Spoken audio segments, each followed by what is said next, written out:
Bonjour, on va voir comment faire un podcast. Alors pour l'instant, c'est uniquement en anglais, mais d'ici que vous voyez la vidéo, peut-être dans un mois ou quoi, ça sera dans toutes les langues.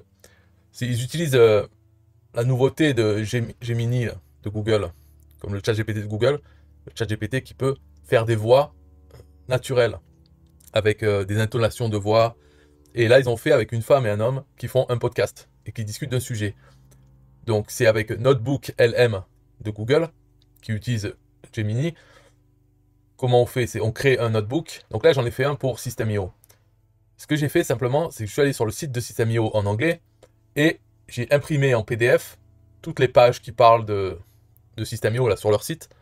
Donc dans les sources, on peut mettre des PDF, des fichiers texte ou directement le lien de la page. Donc j'aurais pu mettre le lien de la page, mais simplement ce que j'ai fait, c'est imprimer en PDF. Donc avec l'imprimante PDF, chaque page. Et j'ai envoyé ces fichiers.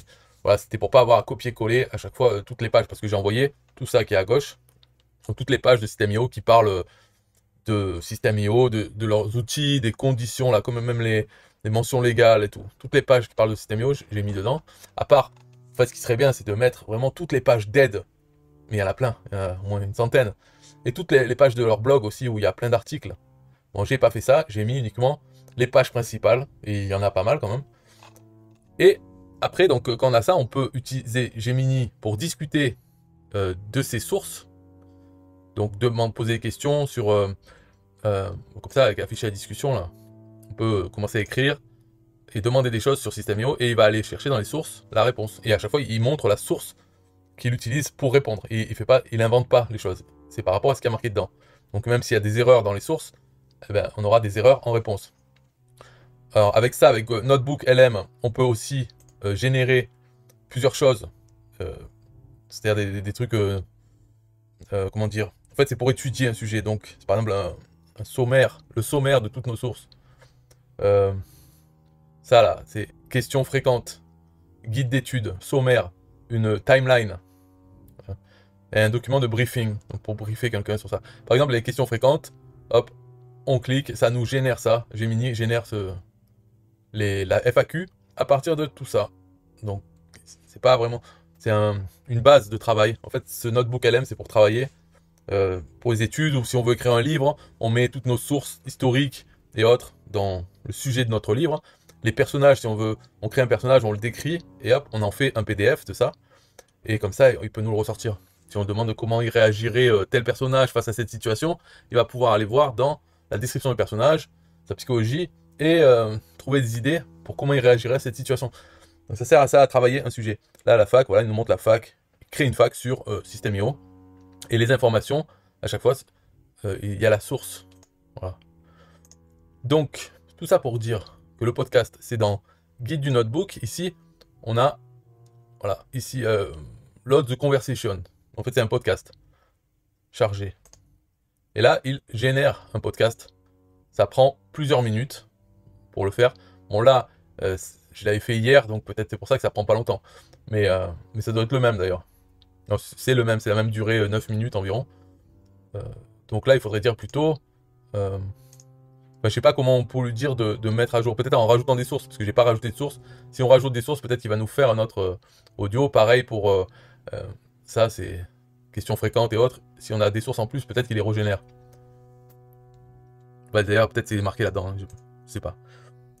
En tout cas, pour montrer, euh, pour en faire un nouveau, je fais un nouveau notebook.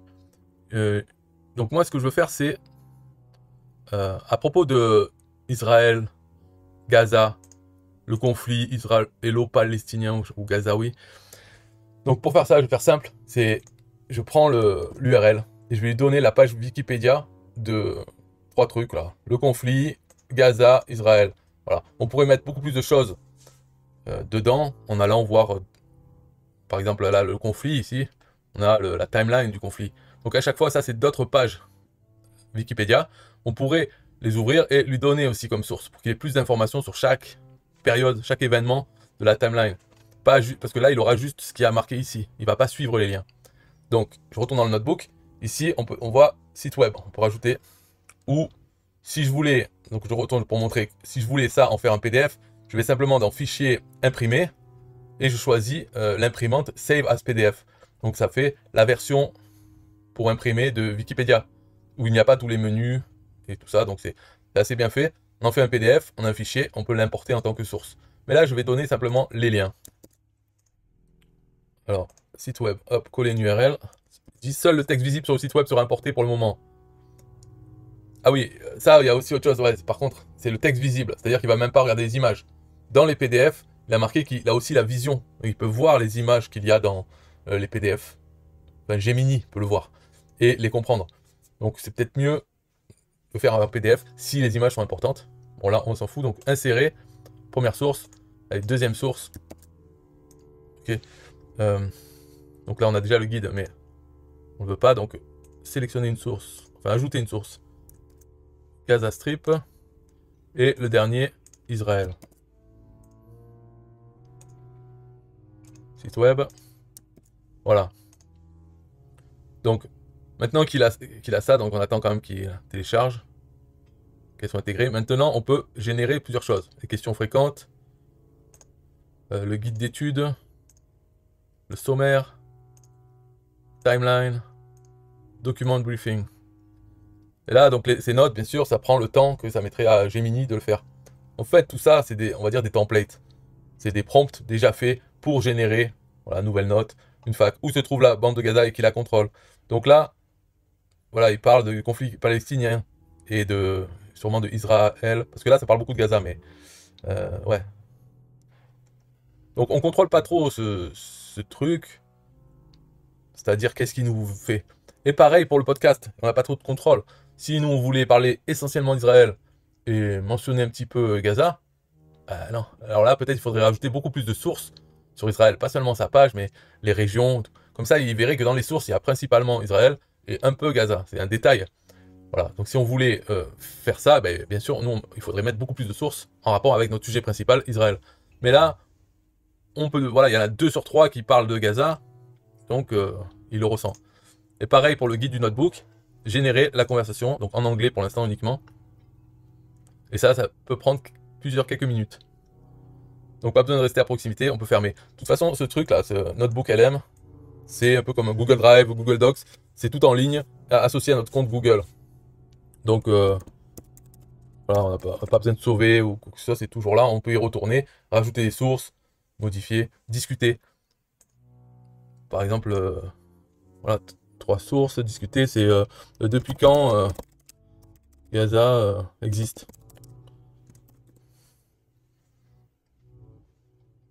Donc là, la vidéo est finie pour ça. Voilà la réponse. Hop, à chaque fois, il nous met les sources. 1, il nous montre l'endroit où il a trouvé cette information. 2, ok. Donc là, quand ce sera fini, je vais en faire une vidéo, vite fait, et la mettre à la suite de cette vidéo, pour que vous entendiez le podcast. Les gens qui parlent, ça fait assez réaliste. Bien sûr, on pourrait s'en servir, ouais, voilà. Pourquoi servir ça? Peut-être si on veut, quand ça sera en français, par exemple. Pour commencer à faire des podcasts. Avec ça, juste avec ça, eh bien, on pourrait, même si on est en affiliation, on pourrait se créer à chaque fois un notebook, générer un podcast, mettre dans les sources simplement tout ce qu'on a sur un sujet. Si le produit dont on parle, ça parle des courses de chevaux, bien on peut mettre sa page de vente. Déjà, le produit lui-même, si on peut l'obtenir, on le met en source. Ou des pages Wikipédia qui parlent de ça, des paris sportifs, l'historique. Et après, on en génère un podcast, on le met sur YouTube ou sur les plateformes de podcast, avec un lien qui emmène vers notre page de capture email ou notre lien affilié, vers un produit, comme ça. Voilà, on peut faire ça, des podcasts, assez facilement. Une fois qu'on a pris l'habitude, ça prend pas grand chose, le temps de prendre des sources, ajouter un notebook là-dedans, générer la conversation, après le transformer en audio, enfin, pas en audio, en vidéo si on veut le mettre sur YouTube, ou directement le fichier audio, l'envoyer sur les plateformes. Voilà, tout ça, on peut prendre l'habitude de le faire, et après, ça prend pas longtemps. Bien sûr, au début, toutes ces étapes, on peut pas trop les automatiser, il nous reste quand même du travail manuel à faire. Mais ça, de pouvoir faire un podcast d'une dizaine de minutes, où les gens parlent de ce sujet, là, on contrôle pas de quoi ils vont parler, mais c'est assez bien fait. Je l'ai fait 2 fois, et dans les 2 cas, voilà, ça parle pendant une dizaine de minutes du sujet, et à la fin, ils finissent. Donc là, voilà, il est fini déjà. Il fait 7 minutes 18. Et je vais vous le mettre maintenant. Bye bye. All right, buckle up. because today we are diving headfirst into a place that's always in the headlines, the Always. Gaza Strip. Yeah, it's one of those places, you see it on the news and it's easy to feel like you're just scratching the surface. Totally. But not us. Not today. So, We're all about context. I want That's the ticket. And you know what's great for context? Wikipedia. Wikipedia. Really? Yeah.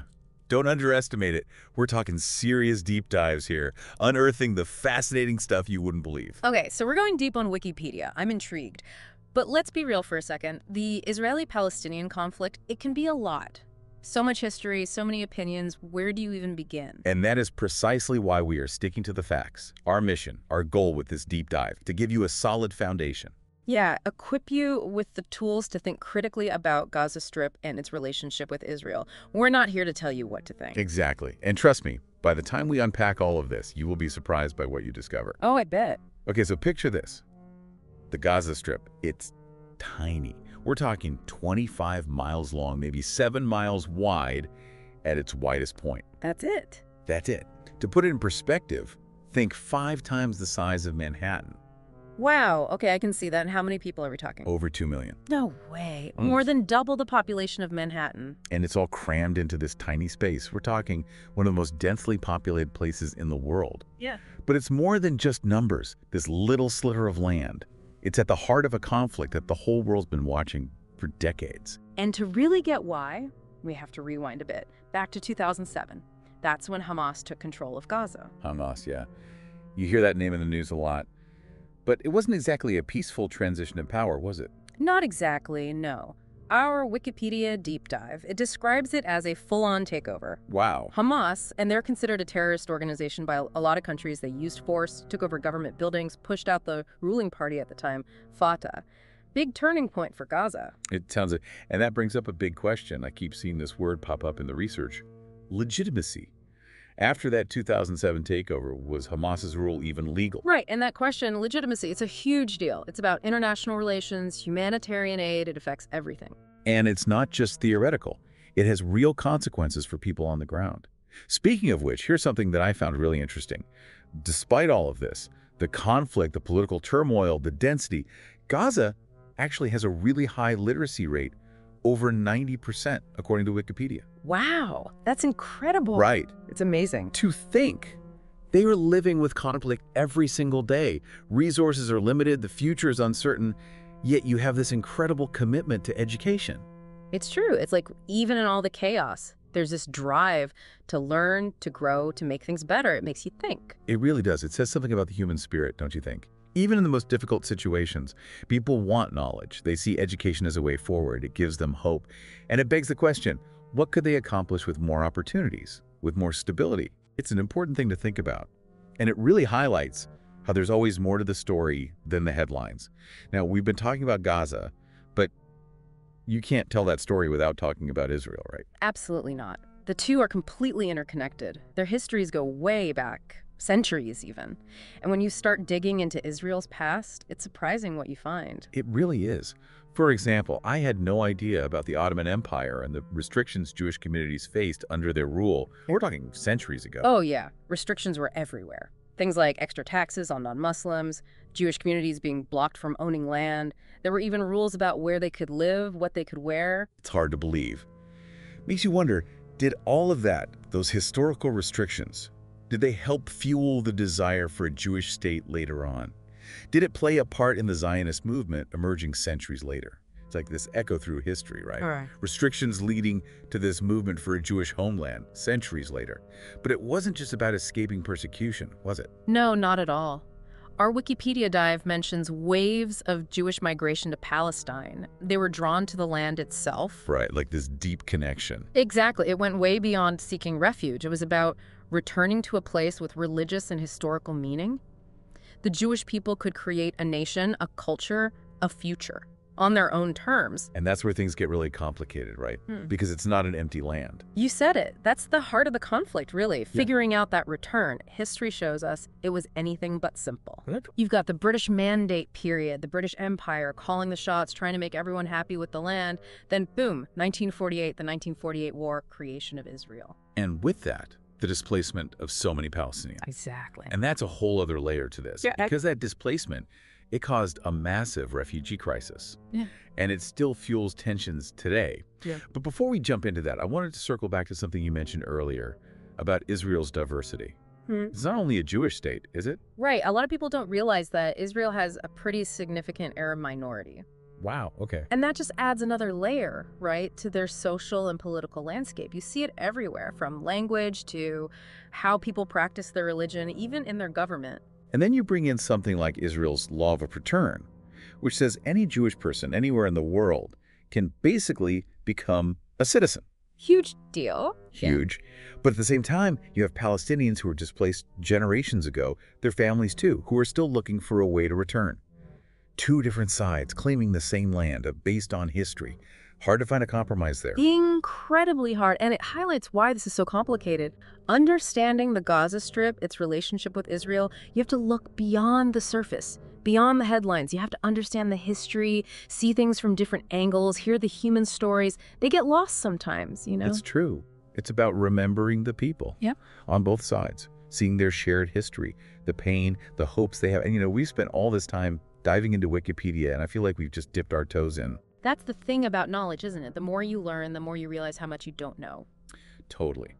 But I do feel like we've learned the basics, the facts, Yeah. the historical context.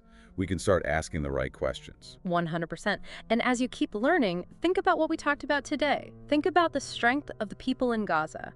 Think about how complex Israel's history is. The demographics. Don't forget those historical grievances, how they still have power. These are just a few pieces. A very complicated puzzle. Exactly. No easy answers. Yeah. But by talking about it, by being open to different perspectives, by keeping our minds open to learning, we can at least try to make sense of it all. I love that. And who knows, maybe by understanding the roots of this conflict, by understanding how it began and what keeps it going, maybe, just maybe, we can start to envision a better future. A future with peace and coexistence where that's not just a dream. A worthwhile goal. Absolutely. And that's our deep dive for today.